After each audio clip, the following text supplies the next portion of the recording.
지극한 도에 대해 의문을 갖고 있는 사람이 있다. 나는 다음과 같이 깨우쳐 말하고자 한다. 저 우주는 끝없이 광대하여 다양한 종류의 생명이 충만하고 천만 번 변화하며 흔연히 일체가 되어 있다의 3.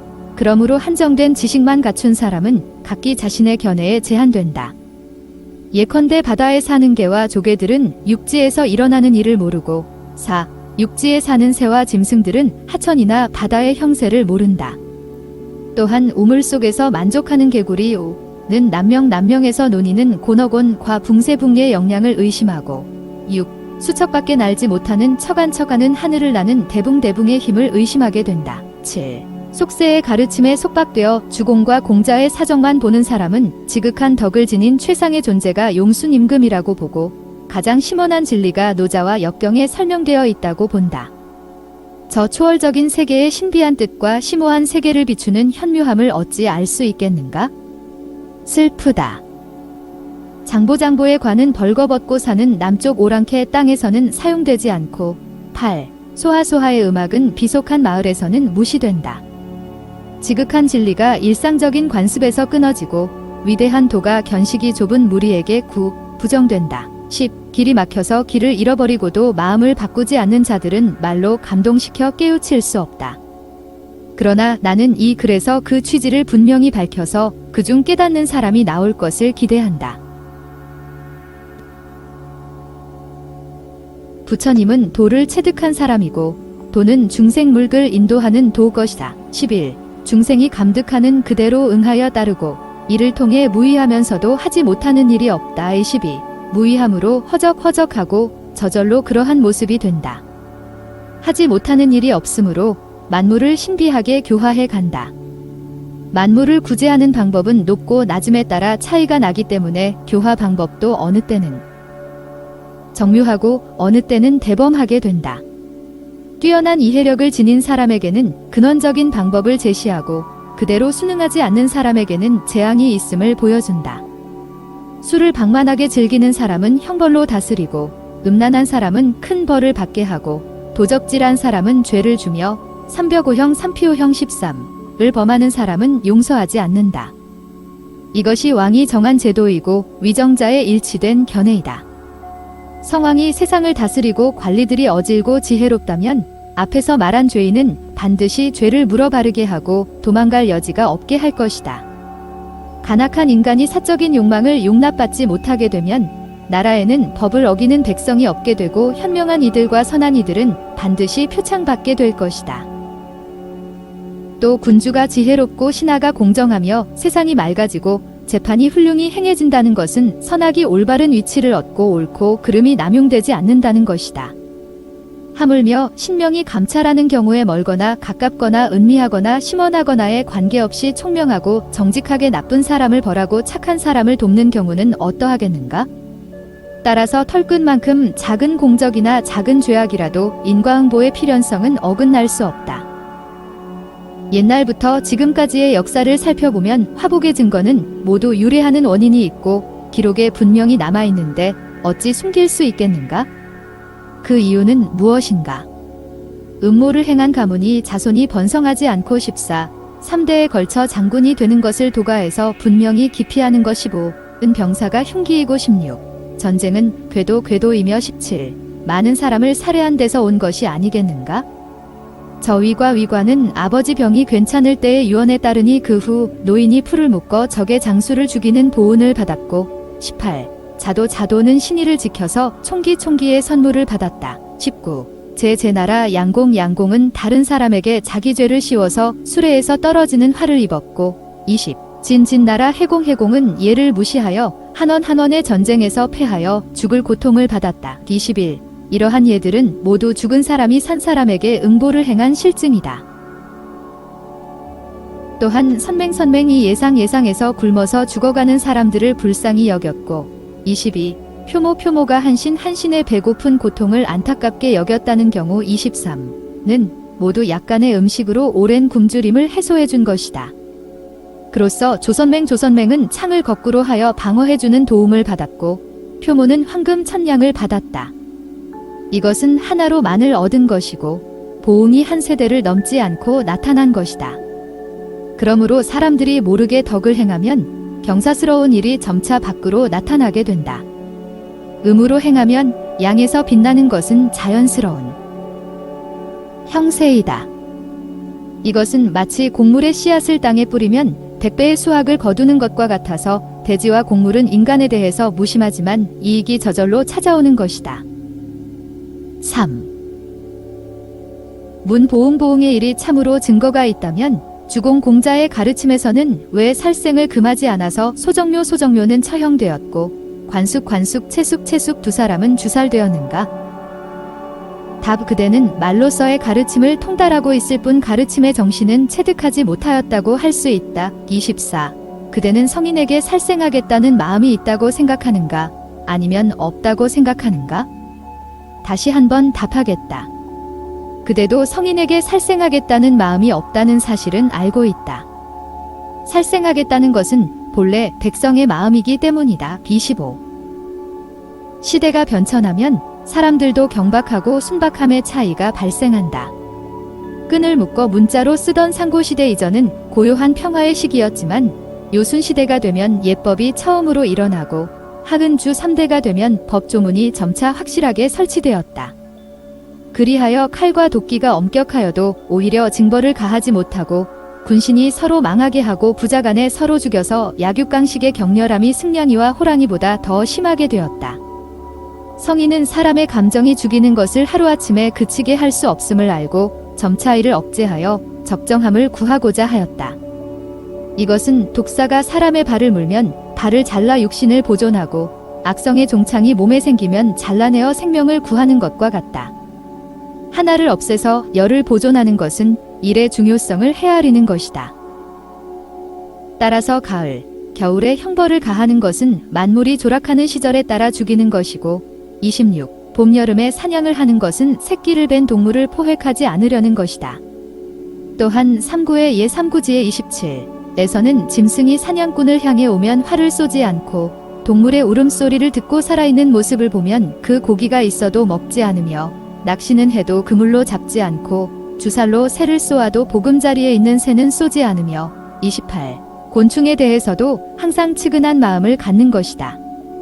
또한 죄상을 잘 따져 사형을 면하게 하고 천재지변이 있을 때는 은사를 베풀고 형벌의 적용에 의문이 있을 때는 죄라고 여겨지는 마음이 있어도 가벼운 쪽으로 적용하고 눈물을 머금고 사형의 집행을 명령하고 슬퍼하면서 기뻐하지 않는 것이다. 이것은 양육하는 은혜의 정이 돈독한 것이고 인애의 도를 다하는 것이다. 이것이 어떤 일을 하고도 자랑하지 않고 오래되었으면서도 주제하지 않는다. 29. 고 하는 것이다. 덕을 끼치면서도 그 공을 자신의 것이라고 생각지 않고 날마다 그 덕을 쓰면서도 만물은 이를 모른다. 30. 이러한 예들에서 구해보면 그 귀결점을 충분히 깨달을 수 있을 것이다. 4. 문주공 공자는 시대에 맞추어 교화를 행하였고 부처님은 일거의 살생을 없애고자 하였다. 어떻게 해야 포악한 사람을 징벌하고 간악한 행위를 억제하여 백성을 잘 다스릴 수 있는가? 답. 그렇지 않다. 주공공자가 바로 부처님이고 부처님이 바로 주공공자이다. 생각건대 밖과 안에 서로 다른 명칭을 부여한 것에 지나지 않는다의 31. 그러므로 초월적 세계황에서는 종교적 깨달음을 얻은 자 황가 되고 정치적 세계광에서는 정치적 통솔자 광가 되는 것이다. 32. 붙여 부르는 범어이고 한역하면 깨달음 각이다. 깨달음이란 깨달은 중생을 말한다. 이것은 맹자가 성인을 앞서 깨우친 자 선각 33라고 한 것과 같다. 성인이 세상에 응대하여 만물에게 법도를 주는 것도 시대의 형편에 따라가는 것이다. 주공과 공자는 세상의 잘못된 폐단을 구하였고 불교는 그 근본을 밝힌 것뿐이다. 둘 다 앞뒤로 맞아떨어지고 그 취지는 다르지 않다. 그러므로 밖을 다스리는 성인의 경우에는 그 일처리에 깊고 얕은 자취가 있는 것이다. 34. 요순 임금의 시대는 평화로웠으므로 두 임금은 선양이라는 평화적 수단을 높이 여겼다. 탕왕의무왕의 시대는 혼란스러웠으므로 두 임금은 무력을 행사하는 방법을 사용하였다. 묵묵히 평화적인 방법으로 이를 해결하는 것. 35. 과 노여움으로 무력에 의존하는 것. 36. 은호 호나라와 월월 나라만큼 큰 차이가 있다. 37. 그러나 이와 같은 일이 생긴 원인에 어떤 차이가 있겠는가? 38. 따라서 본말을 전도하여 생각하는 사람은 같은 것이라도 항상 두 가지로 보고 도리에 순순히 따르는 사람은 무엇이든 하나가 아닌 경우가 없다. 5. 문주공 공자의 가르침은 효를 제일로 여긴다. 효는 덕의 극치. 39. 이고 온갖 행위의 근본이다. 근본이 확립되면 방법이 생겨나고 40. 신명에 통하게 된다. 41. 따라서 자식이 부모를 섬기는 경우에 살아계실 때는 봉양을 다하고 돌아가신 후에는 그 제사를 받든다. 42. 3천이나 되는 죄 중에서 후손이 없는 것이 가장 큰 죄이다. 43. 부모에게서 신체를 받으면 감히 손상시키거나 훼손하는 일을 하지 않는다. 44. 그러므로 악정자춘은 다리를 다치고는 평생 부끄러운 마음을 품고 살았다. 45. 그런데 사문이 도는 나를 낳아준 부모님 곁을 떠나 육친을 버리고 타인들이 사는 곳에 가서 머리를 깎고 하늘로부터 받은 용모를 상하게 한다. 부모가 살아계실 때에는 기쁜 얼굴빛으로 봉양하지 않고 46. 돌아가신 후에는 제사도 지내지 않는다. 이는 고륙의 부모를 길가는 사람과 같이 여기는 것이다. 도리를 어기고 인정을 상하게 하는 일 중 이보다 심한 일은 없다.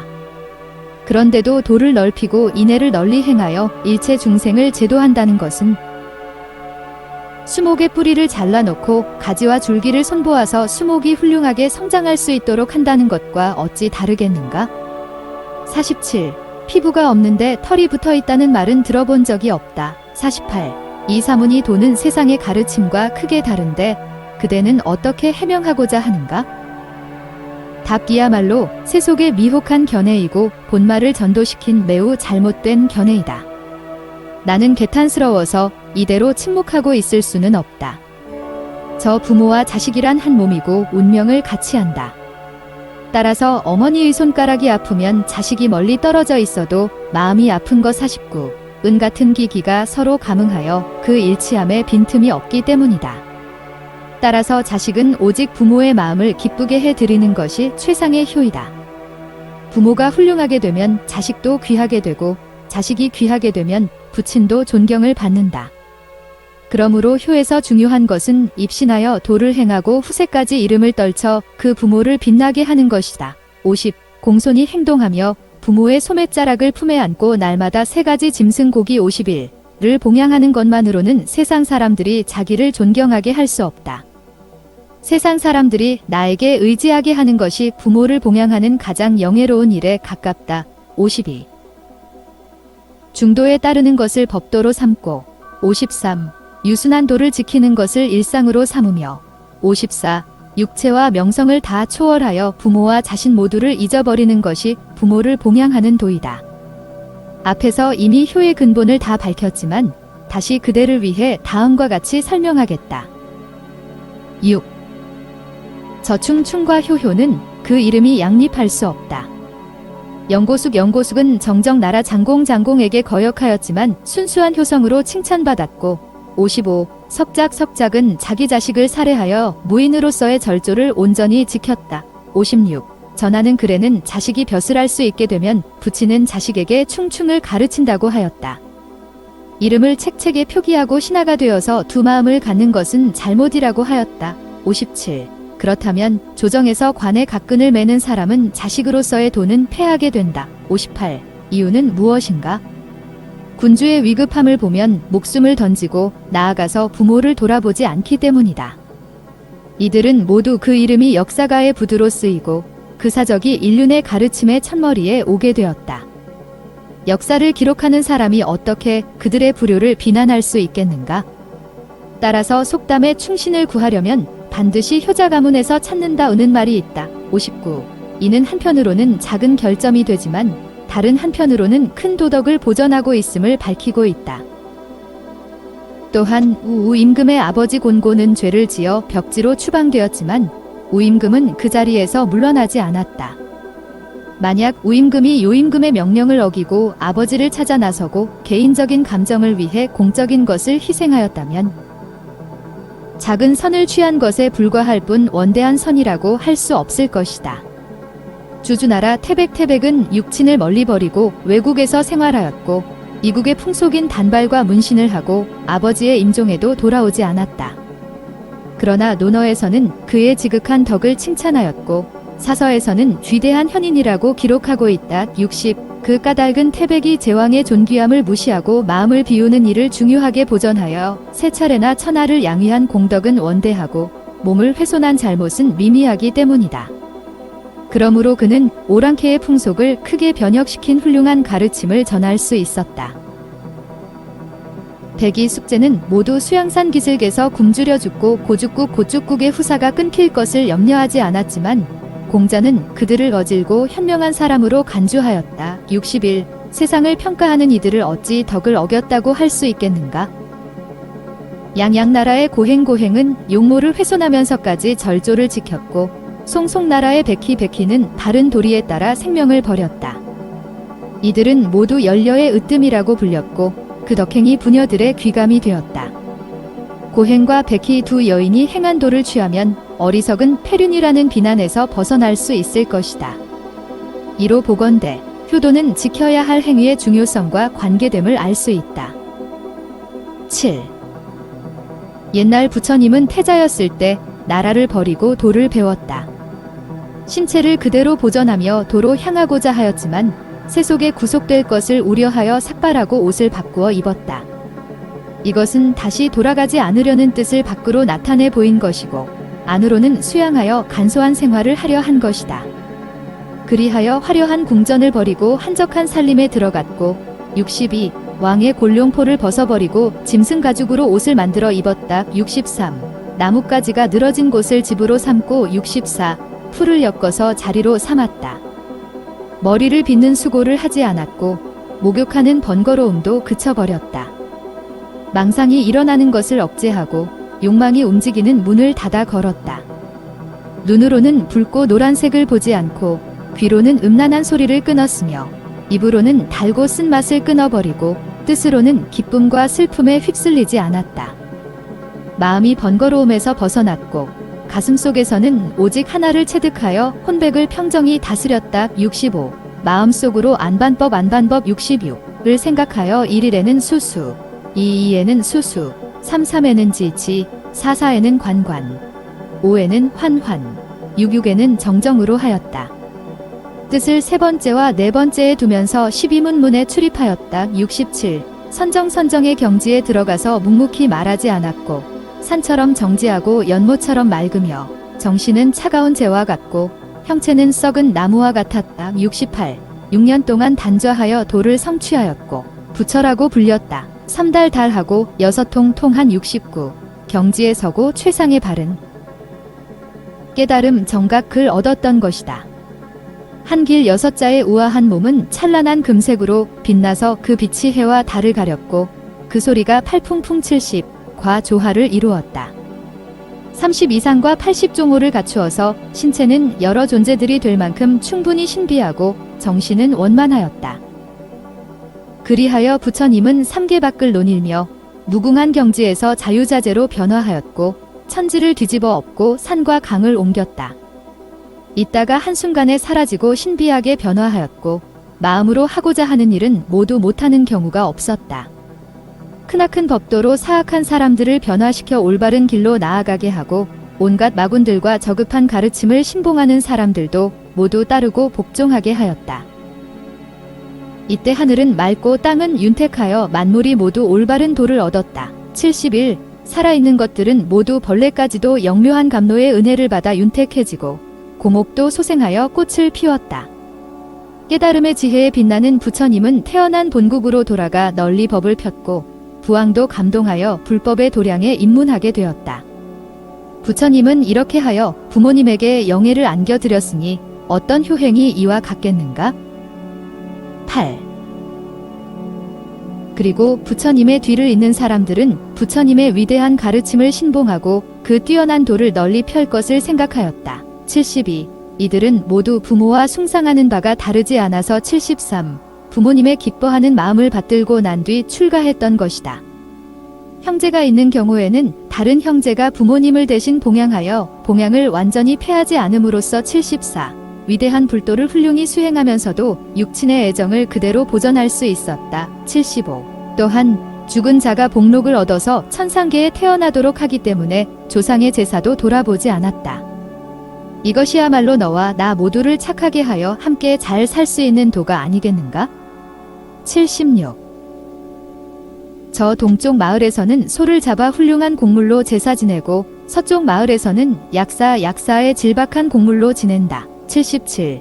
은나라는 곡물로 서직의 곡물을 아름답게 여겼지만 주나라는 밝은 덕을 중시하였다.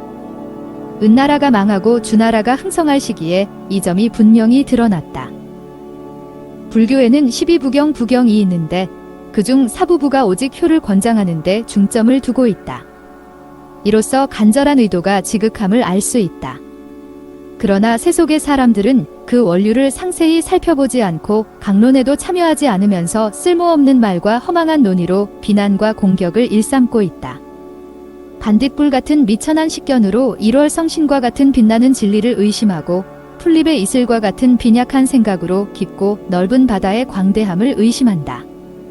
그리고 왜곡하여 비난하는 말을 논변이라고 생각하고 무리한 논의를 전개하는 것을 명예라고 생각한다. 이는 위대한 사람을 모멸하고 천명을 무시하는 것이라고 할 것이다. 78. 5. 난백흑론 1. 하승천 2. 종병에게 보내는 글 79. 지난번 현종중랑 80의 편지를 잘 받았습니다. 그 글에서 귀하는 서방정토의 불사에 종사하게 되었다고 하더군요. 81. 현명한 분의 뜻은 높으니 어찌 만겁의 수명을 지나치다고 생각하겠습니까? 다만 우리의 짧은 생애로는 명령이라는 나무 82의 수명을 헤아릴 수 없는 것이 유감입니다. 치성사의 해림도인 83. 이 백흑론을 지어 승려들에게 배척받았는데 84. 총명한 군주 85. 께서 구원해 주셔서 파라이죄를 간신히 면하게 되었습니다. 86. 비구가 이를 분명히 밝히지 않았는데 흰옷 입은 속세의 불교 신자가 어찌 아무 말도 하지 않겠습니까? 귀하께서 한번 백과 흑, 두 파 중 어느 쪽이 올바른가를 살펴주십시오. 이러한 일에 저는 상당히 어두우니 좋은 깨우침이 있기를 기대합니다. 하승천 드림. 2. 종병의 답서. 1. 보내주신 해림도인의 백흑론은 문장과 논지가 다 훌륭하였습니다. 다만 제가 밝은 이치에 어두워서 아직 그 의미를 다 깨닫지 못했습니다. 죽음의 이치는 인간 세계의 일만으로는 다 나타낼 수 없다. 주공과 공자는 이 이치를 의심하였지만 논의하지 않았고 석가모니는 논의하였지만 진실이 아니다라고 하였습니다. 87. 그렇다면 인간 세계의 이를 초월한 세계와 죽음의 이치에 대해서 확연히 아무것도 없다는 입장을 취하는 것뿐입니까? 아니면 신명이 있다는 입장을 취하는 것입니까? 만약 확연히 아무것도 없을 뿐이라면 많은 성인들과 노자 장자는 무슨 까닭에 신신이 있다고 말하였겠습니까? 88. 만약 신명이 있다면 부처님의 말씀이 또 어떻게 진실이 아니라고 단정하겠습니까? 지금 서로 일상적인 인간의 영역에서 비근한 일을 헤아리는 것조차 착오가 많아서 재난에 빠지게 됩니다. 바둑과 장기 같은 잡기도 정신을 집중해서 연구해야 합니다. 살아있다고 생각한 것이 다시 죽어버리거나 죽었다고 여겼던 것이 실제로는 살아나는 경우도 있습니다. 비근한 일 가운데에도 언제나 생각한 대로 되어 기대에 어긋나지 않는 경우는 본 적이 없습니다. 그런데 어떻게 천지 밖과 억겁의 시간을 넘은 아득한 세계에 관하여 부처님께서 논의하신 것이 진실이 아니라고 단정할 수 있습니까? 만약 사실에 근거하여 실질을 얻지 못한 것이라면 의심해도 좋을 것입니다.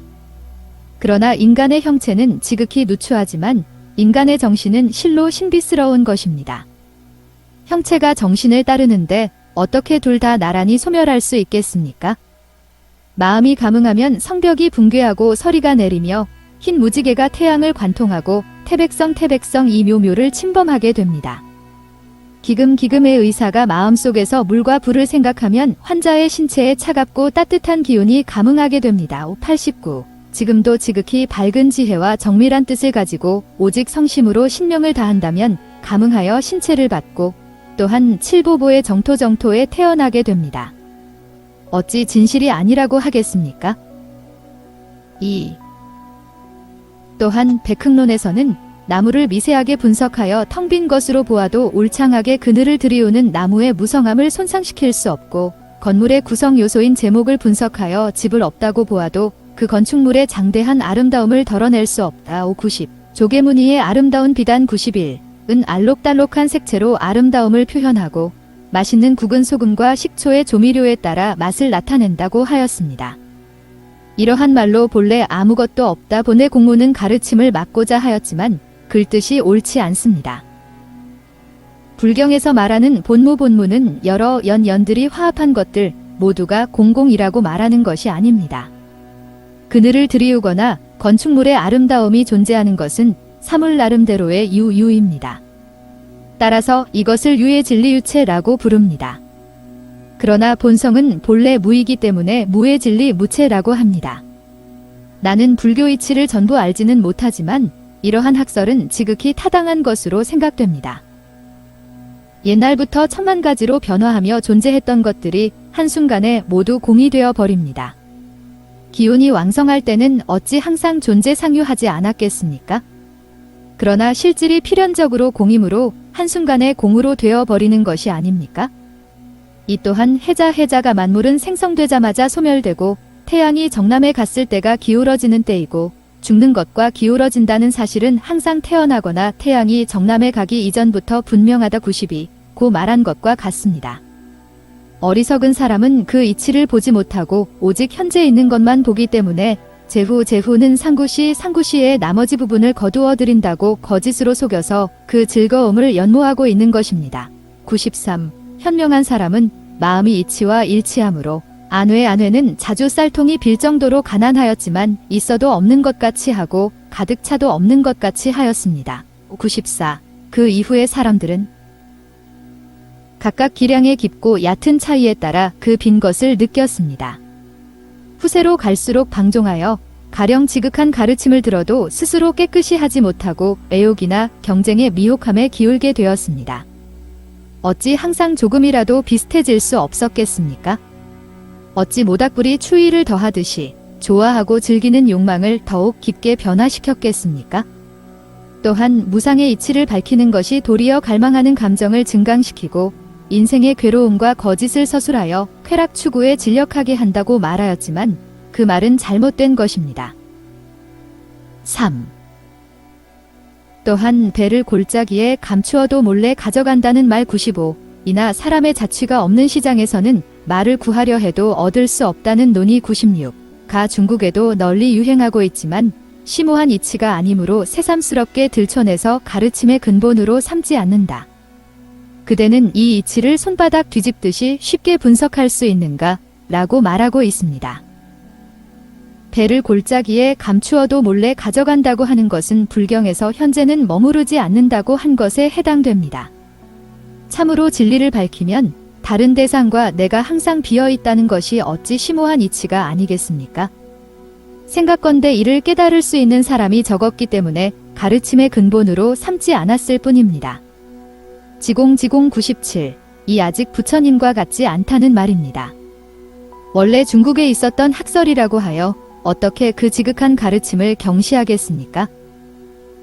4. 또한 신비한 빛을 살펴보아도 지름이 한치인 구슬만큼 빛이 없고 영묘한 변화를 경험하여도 티끌만한 실질이 없다. 수명이 무량하다고 되풀이 말해도 누가 100살 늙은이를 본 적이 있는가? 이와 같은 것들은 모두 사실에 부합하지 않는 것이다 라고 말하였습니다. 그러나 신비한 빛이나 영묘한 변화, 무량한 수명은 모두 믿음이 지극한 데서 생겨나는 것입니다. 그리하여 장래 부처님의 정토에 태어나서 직접 그 광명을 받고 수명이 무량으로 되는 것뿐입니다. 지금 삿된 견해에 빠지고 영명한 변화를 경시하는 자는 이치에서 천지만큼 떨어져 있는데 무슨 까닭의 사실과 부합한다고 볼 수 있겠습니까? 저 마음은 탐욕스럽지 않은 것이 십선선 98의 근본이 되므로 밑으로는 지옥과 단절하고 위로는 천당에서 태어나게 됩니다. 이것이 뜻에 따라 도를 실천하고 이치에 따라 마음을 단정하게 한다는 것입니다. 현재 마음속에 경건한 신앙을 품고 있으므로 예배하고 죄를 반성하게 되고 무상을 깨닫게 되므로 감정에 끌림이 없이 처자를 버리고 보시하는 것입니다.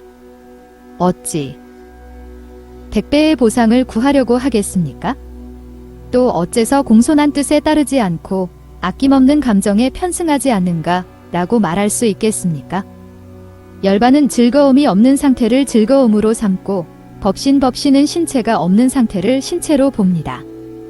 만약 본래 바라는 것에 근접하지 못했다면 즐거움을 탐하는 생각을 더하고 신기한 것을 좋아하는 마음을 일으키게 될 것입니다. 만약 참으로 불교를 믿게 된다면 즐거움을 탐하는 마음도 점차 없어지고 아무 이익이 없는 상태에서 이익을 얻게 될 것입니다.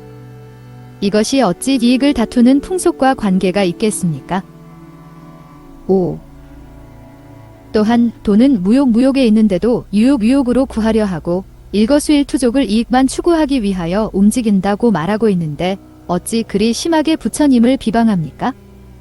불교의 근본적인 취지는 8가지 괴로움, 팔곡이 모두 욕망에서 유래한다고 보고 12년 인연을 분명히 말하여서 고상한 사람들에게 무생을 향하여 정신을 밝히도록 하는 것입니다. 이러한 도를 희고하는 사람은 무욕에 대한 욕망이 있다고 할 수 있겠지요. 민중을 계도하는 데는 천당과 지옥이 모두 그림자와 메아리 같은 실질적인 영향이 있습니다. 우공 이인인으로 백성들을 살리자 자손들이 제후에 봉해졌고 어몇년은 살생을 좋아하다가 주살되었습니다. 주살을 두려워하고 제후로 봉해지기를 원하는 사람은 반드시 살생을 버리고 인을 닦아야 합니다. 훌륭한 수행에 힘써서 천당을 희망하고 오개계를 조심스럽게 지켜서 지옥을 멀리하며 하고 싶은 것에 대한 욕망이 있더라도 날마다 줄여서 무의에 이르는 깨끗한 길을 실천합니다. 이 또한 서쪽으로 나아가 영영에 도착하기를 구하는 것으로 어찌 이르지 못할 것을 걱정하겠습니까? 또한 단청은 색채를 좋아하는 눈을 어지럽게 하고 토목의 건축물은 장대함을 좋아하는 마음을 과시한다. 사적인 권력을 형성하고 당파의 세력을 결성하면서 마음을 엄격히 한다는 명예를 구하고 경쟁의 뜻을 마음대로 하고 있다고 혐오하고 있습니다. 이는 참으로 흙거머리같이 추한 일입니다. 법을 가볍게 정한다고 해도 그 폐해가 오히려 탐욕이 된다고 할 수 있습니다. 99. 그러나 어떻게 부처님께서 탐욕하는 법을 정했다고 부처님을 모멸할 수 있습니까? 왕망은 육경경을 훔쳐 제위를 찬탈하였고 진시황제는 제후의 조회를 빌미로 삼아 아방궁을 지었습니다. 그렇다고 어찌 선왕이 예교의 죄를 물을 수 있겠습니까? 6. 또한 법는 것을 가르치고 모르는 것을 확실히 하는 자취는 그 핵심 취지가 보존되어야 한다. 내세를 보여주는 것은 도교와 불교 사이에서 가려지고 잘못되었다 고 말하고 있습니다. 부득이 질문하고자 합니다. 그 본질은 무엇을 구하는 것입니까? 반드시 이익을 닦아서 선선으로 옮기고 이로써 그 본성을 완성시키는 것이라고 할 수 있을 것입니다. 저 성의는 항상된 마음이 있는 것이 아니라 대상에 나아갔을 때 생기는 마음을 자기 마음으로 삼는 것뿐입니다. 101. 만약 신체가 죽으면 정신이 소멸하는 것이 사물의 참된 본성이라면 당연히 소멸되는 본성에 대하여 주고 공자와 힘을 합쳐 가르침을 베풀었을 것입니다. 그러나 사람들이 그 학설을 받아들이지 않는다면 선으로 옮기는 실질이 어찌 순수하지 않겠습니까? 어떻게 정신이 불멸하다는 학설과 불교 교리를 가지고 사람들을 속이고 머리를 깎고 살갗을 태우게 하고 부부의 연을 끊어서 이루 헤아릴 수 없이 많은 자손들이 태어나지 않게 막을 수 있겠습니까? 그 해로움이 이와 같은데 본성을 다하게 하는 미덕을 해치는 일을 석가모니가 어떻게 부득이라도 행하겠습니까? 신앙이 없는 무리들은 이익을 닦아서 선으로 옮기지도 못합니다. 불교를 믿는 사람들은 기역 건타륵 이타밀 축법승 백법조 축법호 부법란 우법란 축법행 부도규 우도수 걸공측 불도징 시렴일 광문거 석도안 지도림 원화상 회원 같은 사람들입니다. 이들은 정신이나 풍조가 해림비구에 뒤지지 않을 듯 싶습니다. 어떻게 사람의 도리를 함부로 훼손하고 진실하지 못한 사람의 교화로 인해 삭발할 수 있겠습니까? 모두 신령스러운 진실이 아득한 마음을 이끌어들여 신통하고 맑은 참된 업을 성취하였던 것입니다. 귀하는 자신이 믿지 않는 것을 적어서 멀리까지 이 논지를 보냈습니다. 또한 세간에서 의심하였던 사람들도 모두 이것을 뛰어난 논지라고 감복하고 있습니다. 그래서 나는 자력으로 대답하여 여러분에게 도움이 되었으면 하고 바랍니다. 세간에서 불법에 대해 시비하는 것은 모두 인류의 흥망에 관한 큰 문제인데 어떻게 서로 이렇다 저렇다 말하는 데서 그칠 수 있겠습니까? 대기, 그리하여 나는 어리석은 생각을 다 짜내어서 명불론을 찬술하고 내 생각을 피력해 보았습니다. 이제 겨우 끝을 맺고 사람을 시켜 필사하게 하였는데 이 편지를 다 마치지 못하고 날이 저물었습니다. 나머지는 다시 편지를 쓸 때 보내드리겠습니다. 종병 드림 3. 균선론, 균선론의 해석에 대한 논란. 하승천 1. 먼저 균선론을 보내고 아울러 고견을 물어보았는데 주의 깊은 답변을 잘 받았습니다. 그 논지는 인류의 흥망에 관한 문제를 천명하는 것이므로 옳은 것도 아니고 옳지 않은 것도 아니라는 중간 태도를 취해서는 안 될 것입니다. 고견에 모두 동의할 수는 없지만 편견에 지나치게 집착해서는 안 될 것입니다. 다만 넓은 바다에서 야광주를 구하였지만 아직 얻지 못하였을 뿐입니다. 생각건대 불교 경전은 9가지 학파백삼의 별파로서 도가, 묵자의 학설이 뒤섞여 있고 자비로 보시한다는 점에서 중국과 다를 것이 없습니다. 대인군자는 인인을 자신의 임무로 삼고 백사, 마음에 반드시 무엇을 해야겠다는 생각이 없으며 형상과 수식으로 보통 사람들의 이목을 부드럽게 하려고 합니다. 불교가 나라에 손해를 끼치는 일은 미미하지만 불교가 널리 이익을 주는 일은 잘 드러나는 경우가 있습니다. 그러므로 불교도 9학파와 함께 존재하게 된 것입니다. 그러다 호사가들이 출현하면서 공자의 가르침을 뛰어넘고 노자의 학설을 초월하여 오직 자기 자신만 귀하게 되었습니다. 이것은 가르침의 근본을 구하지 않고 지엽적인 학설에 현혹된 것입니다. 참된 말을 아는 것 빼고 은 언어를 잊은 사람들을 기다려야 할 것입니다. 만약 천당과 지옥의 응보설과 인연이 소멸되지 않는다는 징언만 믿고 감정을 억누르고 변변하지 못한 음식을 먹으며 예배에 모든 힘을 다 쓰면서 수많은 보물이 가득한 칠보보에 천개개에 덮여서 공양되고 백미옥, 수미등왕의 자리에 오르기 107를 바란다면 이것은 순우곤 108, 이 부리는 우스운 익살과 같은 것이라고 할 수 있습니다. 2. 귀하의 논의에 많은 성인들과 노자 장자는 무슨 까닭에 신신이 있다고 말하였겠습니까? 만약 신명이 있다면 부처님의 말씀이 또 어떻게 진실이 아니라고 단정하겠습니까? 라는 질문이 있습니다. 여기에 답하겠습니다. 이 승에는 예악이 있고 저승에는 귀신이 있습니다. 성왕의 가르침이 되는 이유는 처음부터 그것이 있음을 몰랐기 때문이 아닙니다. 만약 내생에 보응이 있다면 주공 공자가 어찌 침묵하고 한마디 말도 하지 않았겠습니까? 만약 어린아기가 구덩이에 빠져 있다면 보통 사람도 놀라 당황할 텐데 어찌 성인만 불쌍하게 여기지 않겠습니까? 또한 귀하의 논의의 딩간의 형체는 지극히 누추하지만 인간의 정신은 실로 신비스러운 것입니다. 형체가 정신을 따르는데 어떻게 둘 다 나란히 소멸할 수 있겠습니까? 라는 말이 있습니다. 이 문제에 답변해 드리겠습니다. 형체와 정신이 서로 의지한다는 것을 옛날 사람들은 장작과 불의 관계에 비유하였습니다. 109. 장작이 거의 다 타면 불이 약해지고 장작이 다 타버리면 불도 꺼집니다. 아무리 정신이 신묘하다고 해도 어찌 홀로 전해질 수 있겠습니까? 또한 당신의 논의에 마음이 감응하면 성벽이 붕괴하고 서리가 내리며 흰 무지개가 태양을 관통하고 태백성 이 묘묘를 침범하게 됩니다. 기금의 의사가 마음속에서 물과 불을 생각하면 환자의 신체에 차갑고 따뜻한 기운이 감응하게 됩니다. 지금도 지극히 밝은 지혜와 정밀한 뜻을 가지고 오직 성심으로 신명을 다한다면 감응하여 신체를 받고 또한 칠보보의 정토에 태어나게 됩니다. 어찌 진실이 아니라고 하겠습니까? 성벽이 붕괴하고 서리가 내리며 태양을 관통하고 태백성이 묘를 침범한다는 말은 내생을 밝히는 비유가 아니므로 여기에서 인용하기는 적당하지 않습니다. 또한 물과 불의 금기로 칠보의 정토에 태어나기를 바라는 것 110은 대장장이가 금을 녹이는 것을 보고 자기 스스로 주조할 수 있기를 바라는 것처럼 결국 불가능한 것입니다. 또한 귀하의 논의의 유의 진리와 무의 진리의 학설은 지극히 타당한 것으로 생각됩니다. 옛날부터 천만 가지로 변화하며 존재했던 것들이 한순간에 모두 공이 되어 버립니다.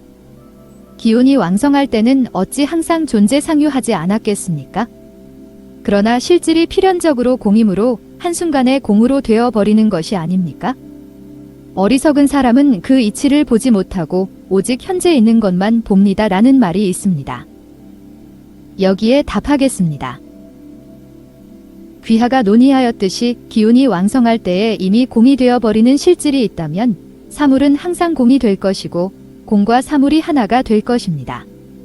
공과 유가 다르지 않다면 현명한 사람과 어리석은 사람이 호칭이 다른 것은 무슨 까닭입니까? 옛날에 도라고 하는 것은 형체가 없고 무형 나무 사물이 없으며 무사, 세상일과 떨어져서 고요히 지혜를 기르고 정신을 충족하게 한 것입니다. 어찌 유독 애욕을 제거하지 않고 전생의 인연만 두려워하는 것입니까? 오직 있는 것만 본다는 입장이 어찌 잘못이겠습니까? 이러한 입장에서 제후를 비웃는 것은 바로 50보 도망간 사람이 100보 도망간 사람을 보고 비웃는 것과 같습니다. 3. 또한 귀하의 논의에 배를 골짜기에 감추어도 몰래 가져간다고 하는 것은 불경에서 현재는 머무르지 않는다고 한 것에 해당됩니다. 참으로 진리를 밝히면 다른 대상과 내가 항상 비어 있다는 것이 어찌 심오한 이치가 아니겠습니까? 라는 것이 있습니다. 이에 대해 답변해 드리겠습니다.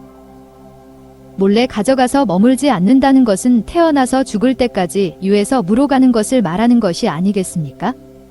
그러므로 죽신을 놀라게 할 수는 있지만 마음을 상하게 할 수는 없고 집을 놀라게 할 수는 있지만 진실이 죽는 일은 없다. 111고 합니다.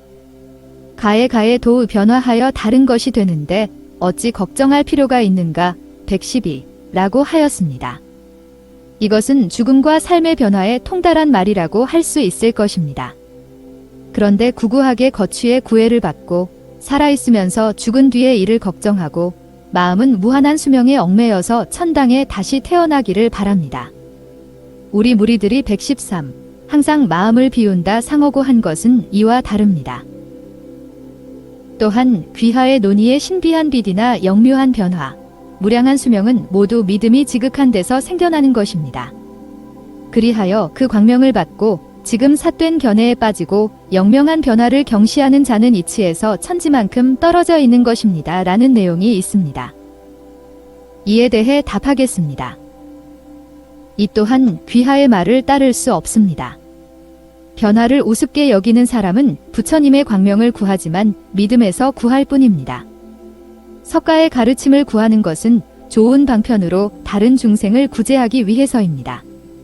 참으로 이와 같이 감응하는 징험이 있다면 왜 이 영묘한 변화를 보여서 사견의 무리를 깨우치지 않습니까? 어째서 수천 수만의 방대한 교설은 아끼지 않으면서 잠깐 동안의 신비한 광명만 아끼는 것입니까? 변화에 대한 변론만 소리로 펼치고 결국 참된 지혜를 밝히는 일이 없으므로 중생들은 평생 지쳐서 돌아갈 곳을 모릅니다. 어찌 슬프지 않습니까? 또한 귀하의 논의에 현재 마음속에 경건한 신앙을 품고 있으므로 예배하고 죄를 반성하게 되고 무상을 깨닫게 되므로 감정에 끌림이 없이 처자를 버리고 보시하는 것입니다. 어찌 100배의 보상을 구하려고 하겠습니까? 라는 말이 있습니다. 이에 대해 답하겠습니다. 기술을 정교히 하여 일을 잘하는 것보다 탐욕을 제거하고 경쟁을 그만두는 편이 낫고 계를 준수하여 죄를 씻고 참여하는 것보다 영화로운 일을 잘라버리고 소박함을 보전하는 편이 낫습니다.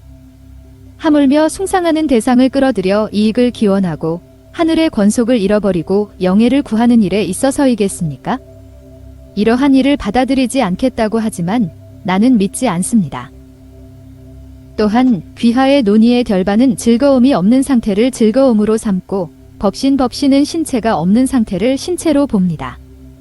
만약 본래 바라는 것에 근접하지 못했다면 즐거움을 탐하는 생각을 더하고 신기한 것을 좋아하는 마음을 일으키게 될 것입니다. 만약 참으로 불교를 믿게 된다면 즐거움을 탐하는 마음도 점차 없어지고 아무 이익이 없는 상태에서 이익을 얻게 될 것입니다. 라는 말이 있습니다. 이에 대해 답하겠습니다. 열반은 고통에서 벗어나는 것을 즐거움으로 삼고 법신은 선에 접하는 것을 자신으로 봅니다. 이것이 불교를 믿는 사람들이 스스로 끊을 수 없는 이유입니다. 과연 이익이 없는 상태로 귀착한다면 수행에 힘쓰는 자는 무엇을 얻어서 아무 이익이 없는 상태를 획득할 수 있겠습니까? 이것이 육체와 정신이 다 함께 소멸된다는 증거일 것입니다. 이것은 귀하의 훌륭한 논의로도 명확히 해명될 수 없을 것입니다. 또한 귀하의 논의에 불교의 도를 희구하는 사람은 무욕에 대한 욕망이 있다고 할 수 있겠지요. 민중을 계도하는 데는 천당과 지옥이 모두 그림자와 메아리 같은 실질적인 영향이 있습니다. 우공우공 이인인으로 백성들을 살리자 자손들이 제후에 봉해졌고 어몇년은 살생을 좋아하다가 주살되었습니다. 주사를 두려워하고 제후로 봉해지기를 원하는 사람은 반드시 살생을 버리고 인을 닦아야 합니다. 훌륭한 수행에 힘써서 천당을 희망하고 오계계를 조심스럽게 지켜서 지옥을 멀리하며 하고 싶은 것에 대한 욕망이 있더라도 날마다 줄여서 무의에 이르는 깨끗한 길을 실천합니다.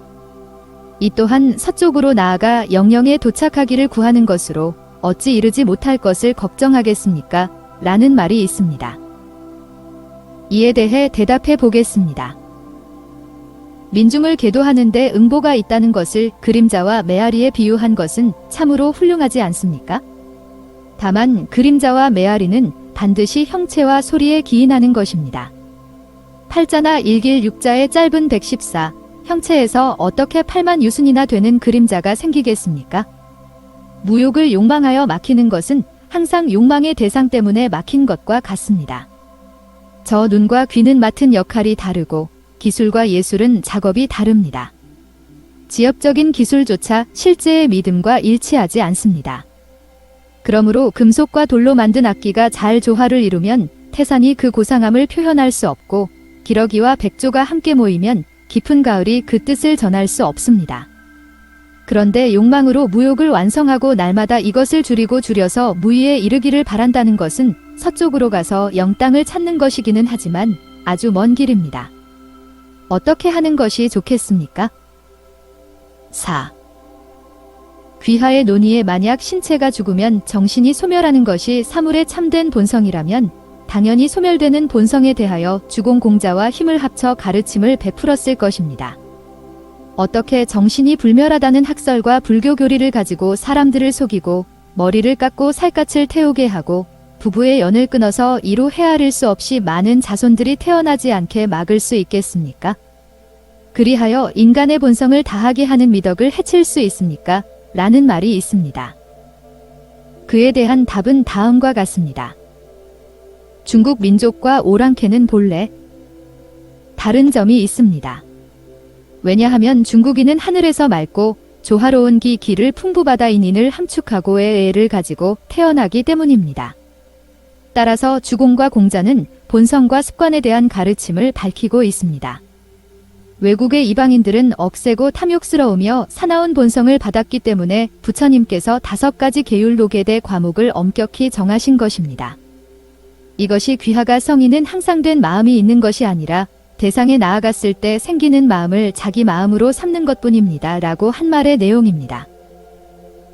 포악함을 징계하는 계율에는 지옥만한 것이 없고 선한 일로 유도하는 권고로는 천당보다 아름다운 것이 없습니다. 그렇지만 잔혹한 뿌리를 완전히 없애버리는 것은 중용이 아닙니다. 주공공자도 그렇게 여기지 않았습니다. 그 천성에 따르면서 아주 심한 부분을 제거하는 것입니다. 오형 115으로 간음과 도둑질을 명확히 막고 주고주고는 술의 폐악을 분명히 기록하고 있습니다. 116. 봄에 사냥할 때는 늪을 에워싸서 잡지 않고. 117. 살아있는 것을 보고는 참아 죽이지 못하며. 118. 5번범 119. 과 3구 920. 의 예를 제정하여 낚싯대는 사용하더라도 그물은 쓰지 않습니다. 121. 따라서 널리 인해가 전해지고 돼지나 물고기에까지 은택이 미치고 있습니다. 가래가래에는 항상 음식상이 있어서 노인이 고기를 먹을 수 있고. 122. 봄에는 밭을 갈고 가을에는 수확하여 양잠과 배 짜는 일이 그 적당한 시기를 잃지 않습니다. 그리하여 삼령령 123. 이 이르고 온갖 귀신들이 모두 질서가 잡힙니다. 이러한 행위들이 어찌 크다고 하지 않겠습니까? 또한 공관의 상을 밝히고 의심스러운 법의 죄를 엄중히 하며 포제 124의 질문을 서술하는 것을 덕을 권하고 교화하는 근본으로 삼고 향기 어린 답변을 부연하여 내생의 증언을 밝혔습니다.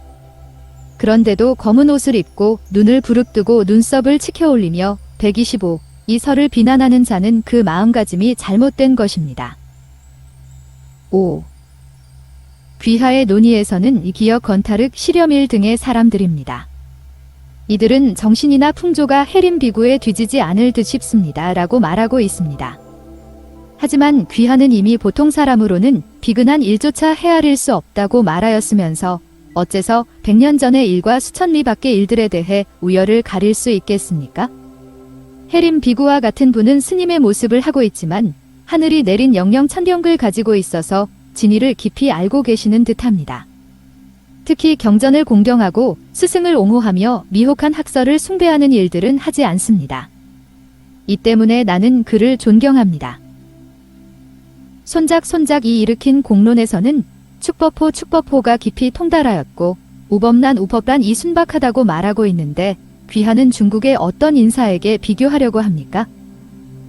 초왕 영영 이 인사를 짓고 작용이 굶주린 행인을 대접하는 것에 어찌 맑은 진리의 풍조가 따로 있겠습니까? 옛날 내가 동읍에 살고 있을 때 도함이라는 사문 126 이 오중에서 오셨는데 깊이 불교를 권하시는 모습에 참으로 간절한 면이 있었습니다. 3일간 머무르면서 나를 위하여 몸을 수련하고 정신을 맑게 하는 인연, 죄와 복을 일으키고 사라지게 하는 징험을 설명하여 주었는데 모두 사리에 맞는 말이었습니다. 나는 두 손을 모으고 아침이 올 때까지 잠자는 것도 잊은 채 그 올바른 말을 경청하였습니다. 나중에 물러나 생각해보니 선비가 입신양명하여 127 신의를 드러내고 도를 행하는 이유는 실로 주공과 공자의 가르침에 의한 것입니다. 자로는 좋은 말을 듣고 아직 실천하지 못했을 때는 오직 좋은 말 듣는 것을 두려워했다고 합니다. 128. 내가 행할 일들도 많은데 어떻게 갑자기 이것들을 버리고 저것 불교에 힘쓰겠습니까? 또한 정의에 맞게 예문 129으로 세워진 제도를 살펴보면 미래의 생명이 분에 넘치는 것임을 알게 되고 목숨이 다할 때까지 그치지 않는 슬픔을 궁구하면 이 육신을 다시 받아 태어나지 않기를 깨닫게 됩니다. 성인은 나의 스승이신데 주공과 공자가 어찌 나를 속이겠습니까? 귀하의 간절한 청에 못 이겨 처음부터 끝까지 제 생각을 진술하였습니다.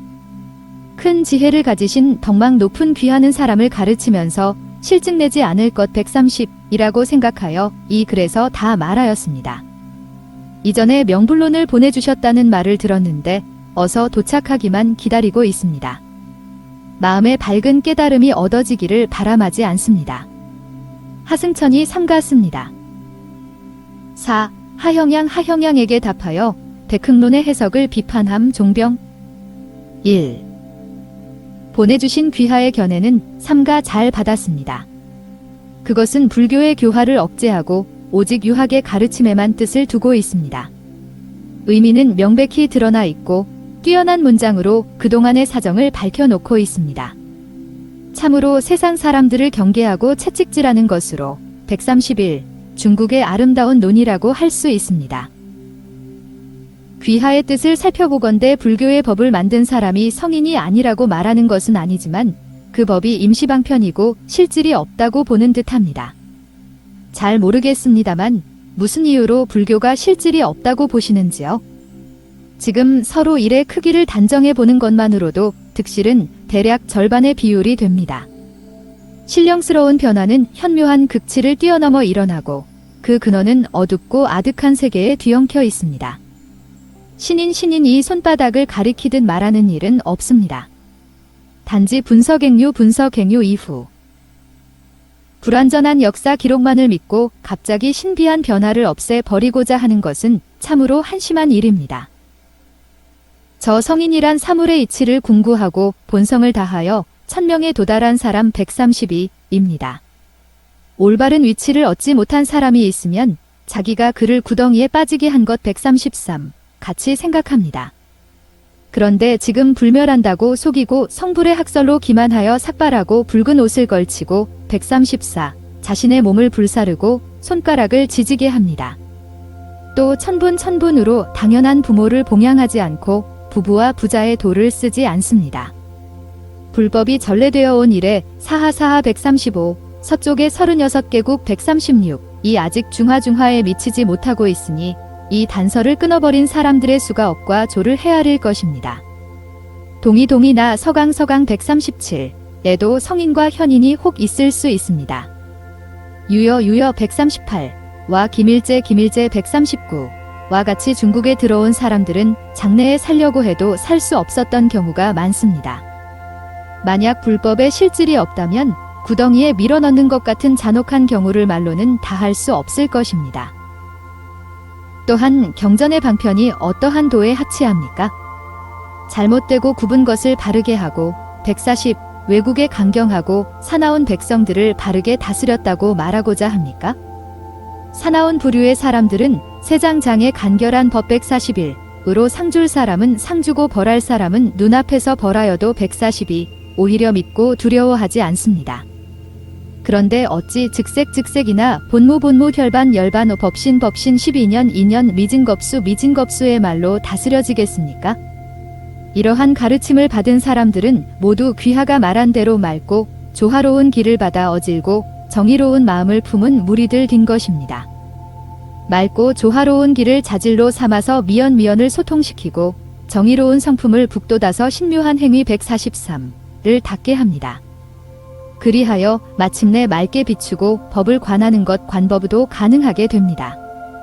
법이 비추는 일도 모두 공하지만 도에 도달하는 것은 모두 불경에 기재되어 있고 귀하께서도 믿고 있는 내용입니다.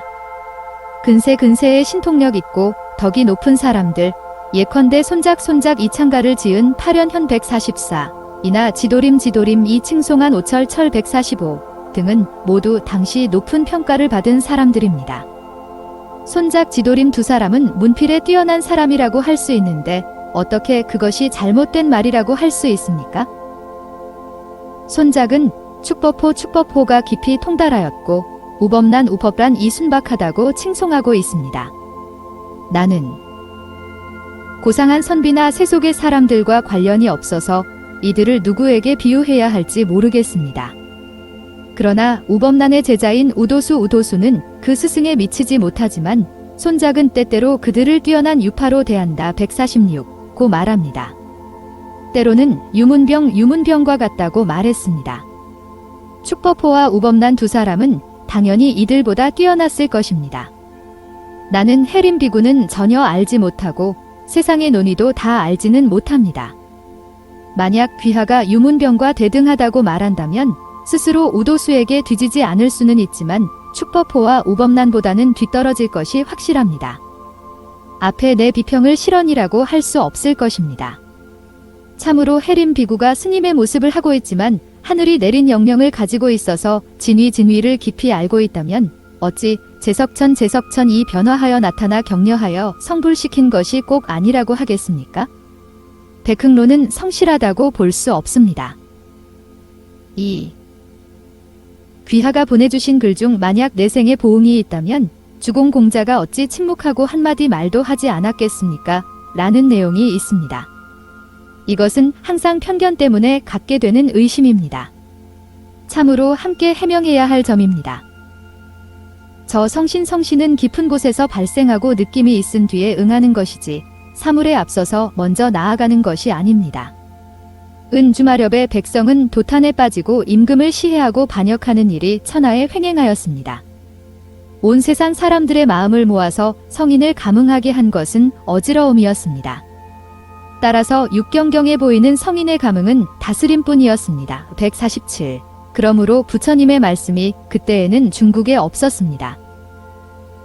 유향은 우공의 구주를 말하였는데 모두 산해경에 기재되어 있는 것을 서술하였습니다. 148. 신독, 인도의 백성은 사람을 두려워하고 사람을 사랑한다. 149. 고하였고 곽박은 이것이 인도를 가리키며 불교가 일어난 곳이라고 말하였습니다. 이곳을 오랑캐라고도 할 수 있지만 많은 나라가 태허의 별처럼 나열되어 있는데 어느 곳이 중하인지 어떻게 알 수 있겠습니까? 그 두려워하고 사랑하는 느낌을 미루어 갔기 때문에 부처님의 교화가 응한 것입니다. 인도에 거친 사람들은 잡다하게 어지러워서 포악한 군신이라도 다스릴 수 없습니다. 이쪽 중국의 뛰어난 점은 때에 따라 도를 생각하는 것이고 불사도 존재합니다. 그러나 이수와 낙수 150 부근에서 법성을 풍부받아 태어난 사람이 있고 주수수와 사수 151 부근에서 진제를 맛본 사람이 있다고 하여도 41 152은 정치의 법도가 아니라고 하여 기록하지 않았고 복상 153은 유술에 어긋난다고 하여 편찬하지 않았습니다. 가령 복벽 중에 혹 외전 154 이 보존되어 있었다고 하여도 진시황제에 의해 불태워졌기 때문에 주공과 공자가 불교에 대하여 한마디 말도 안 했는지 여부는 자세히 알 수 없습니다. 대체로 현묘하고 텅 빈 도와 신령스러운 신선의 일들은 세간의 전적 중에 없었던 적이 없고 도에 관한 공자의 말은 멀리 장자의 여러 편명에서도 보입니다. 요지의 연 155이라는 것은 극군의 무덤 속에서 나온 것입니다. 그렇다면 정치의 기록인 오경경 이 천지 밖의 기이한 변화를 가릴 수는 없습니다. 3. 귀하는 논박에서 또한 사물은 항상 공이 될 것이고 공과 사물이 하나가 될 것입니다. 공과 유가 다르지 않다면 현명한 사람과 어리석은 사람이 호칭이 다른 것은 무슨 까닭입니까? 라고 하셨습니다. 저 불경에서 말하듯 현상이 공이고 별다른 공이 또 존재하는 것이 아닙니다. 이 말은 존재하는 것이 없다는 말이 아니라 유이면서 공이라는 것뿐입니다. 유임으로 현명함과 어리석음이 호칭이 다르고 공임으로 온갖 다른 것들이 모두 공인 것입니다. 현상은 그 자체로 현상이 아니고 현상이면서도 공인 것입니다. 156. 인연이 합하여 유가 된 것이지 본래 그 자체로 유가 있었던 것이 아닙니다. 모든 것이 환영으로 만들어지고 꿈에서 본 것과 같지만 유라고 하여도 유가 아닙니다. 미래는 아직 오지 않았고 과거는 이미 사라져 버렸으며 현재는 머무르지 않습니다. 또 정해진 유라는 것이 없습니다. 이러한 몇 가지 의미는 모두 현묘한 성인이 밝힌 지극한 이치이므로 말로 비판하는 것이 어려울 것이라는 점은 분명합니다. 이러한 이치를 통해 사물을 관찰해보면 나도 실제로 그 밝음을 깨달아 마음의 때를 깨끗이 씻어 없애고 청결한 생각을 더하게 됩니다. 이러한 때 귀하는 어떻게 안주할 수 있습니까? 또한 형체와 정신이 서로 의지한다는 것을 옛날 사람들은 장작과 불의 관계로 비유하였습니다. 장작이 거의 다 타면 불이 약해지고 장작이 다 타버리면 불도 꺼집니다. 아무리 정신이 신묘하다고 해도 어찌 홀로 전해질 수 있겠습니까? 라고 하셨습니다. 저 불은 장작에서 생겨났지만 정신은 육체에서 생성된 것이 아닙니다. 사람의 뜻에는 정밀한 것과 거친 것이 있는데 이것이 감응하면 육체가 그에 따르는 것입니다. 정신은 극단으로 가면 육체를 초월하여 독립적으로 존재하게 됩니다. 육체가 없이 정신이 존재하는 것을 법신이 항상 머문다 법신상주고 합니다. 그러므로 범부에서 시작하여 열애에서 끝맺게 됩니다. 한평생 거친 것을 지향하더라도 의식은 만겁 동안 사라지는 일이 없으므로 반드시 맑은 세계로 오르도록 습관이 되어야 합니다. 배추벌레의 새끼가 있으면 나나니 벌이 업어가기도 하는데 157. 하물며 신명의 세계에서 제왕의 보배로운 덮개를 덮고 수미등왕의 권좌에 오르는 것을 어찌 기대하지 못하겠습니까? 4. 또한 귀하께서는 석가의 가르침을 구하는 것은 좋은 방편으로 다른 중생을 구제하기 위해서입니다. 참으로 이와 같이 감응하는 징험이 있다면 왜 이 영묘한 변화를 보여서 사견의 무리를 깨우치지 않습니까? 어째서 수천 수만의 방대한 교설은 아끼지 않으면서 잠깐 동안의 신비한 광명만 아끼는 것입니까? 라고 의심하였습니다. 좋은 방편이라고 하지만 감흥에 확실한 것과 애매한 것이 있는 것은 각자의 죄와 복에 의한 것입니다. 옛날 부처님께서 중생을 위하여 설법하고 광명을 놓은 것은 모두 평소에 신묘한 정성을 쌓아서 신유를 얻었기 때문입니다. 158. 그때는 부처님께서 확실하게 드러나도록 말씀하셨기 때문에 교만한 자도 볼 수 있었지만 광명을 바라는 것은 광명이 비치는 것을 살펴보는 것이므로 사악한 견해를 가진 사람들은 이를 바라볼 수 있는 인연이 없었습니다. 지금 불경을 보면서도 그 자만심을 고치지 않는다면 먼저 광명을 비추더라도 무슨 이익이 되겠습니까?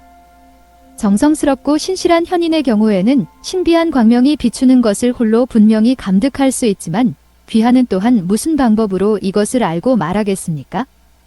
이것을 삿된 말이라고 부를 뿐이겠지요. 별이 보이지 않아도 밤이 밝았다 159는 기록이 있는데 그 시점을 고증해보면 부처님께서 태어나서 광명을 발한 밤입니다. 관유한 160은 폭풍이 치는 밤의 바다에서 배를 탔습니다. 동료들은 모두 바다에 빠져 죽었는데 관유한은 어둠 속에서 빛을 보고 그 빛이 비추는 대로 섬에 도착했습니다. 오직 문을 닫은 이들 한 분만 구제되었습니다. 그러나 부처님께서는 어느 것을 꼭 해야 한다거나 하지 말아야 한다는 것 161이었고 오직 선선에만 응하여 감응합니다. 왕상 162 이나 과거 163와 같이 부처님에게서 감응받은 경우는 이루 다 헤아릴 수 없지만 이것도 광명을 보인 증거입니다. 어떻게 귀하가 부처님을 본 적이 없다고 부처님이 없다고 할 수 있습니까? 또한 주공과 공자의 업적이 성대함을 서술하고 그것이 부처님에 비해 크다고만 합니다. 그러나 이 나라의 치세는 군주의 성대함에 지나지 않습니다. 정신만은 소멸하지 않고 보이지 않는 가운데 운행해 가고 있습니다. 인간의 일생은 눈 깜짝할 사이에 지나가지만 팔고고가 모두 갖추어져 있습니다. 유학의 업적에 힘써 한순간의 인생을 정리해보아도 얼마 지나지 않아 모두 사라져 버립니다.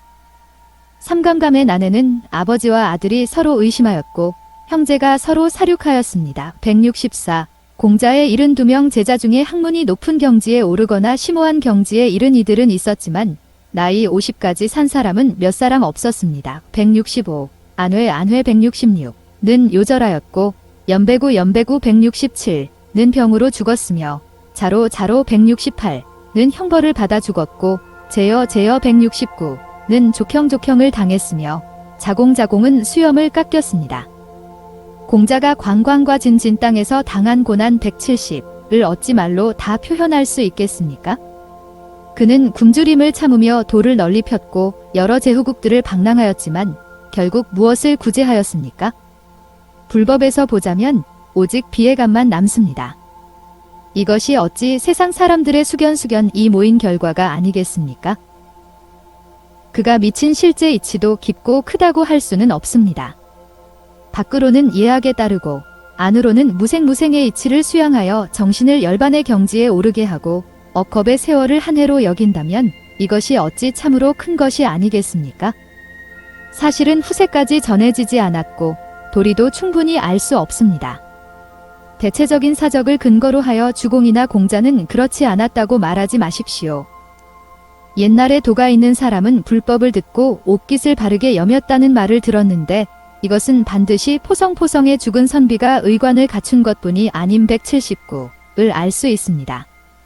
지금까지 들었던 도가 아직 높지 않았기 때문인지요. 귀하께서 들으신 도가 높다면 지금 바로 뚜렷이 달라지실 것 180으로 여겨집니다.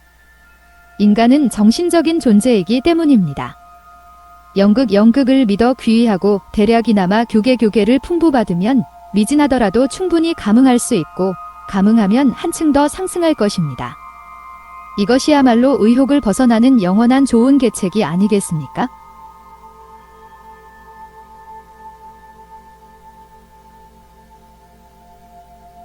옛날 정신이 불멸한다는 실제 사실은 부처님 말씀과 같았는데도 정신은 등지고 마음은 상처를 입어 스스로 유사 181에게 거역하고 있습니다. 이번 생애의 괴로움이 과거 생 때문이 아니라는 것을 어떻게 알 수 있습니까?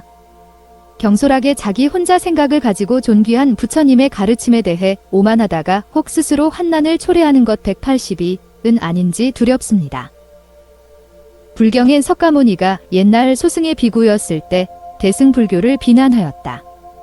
이 때문에 여러 겁 동안 지옥의 고통을 맛보았다. 이는 구절이 있습니다.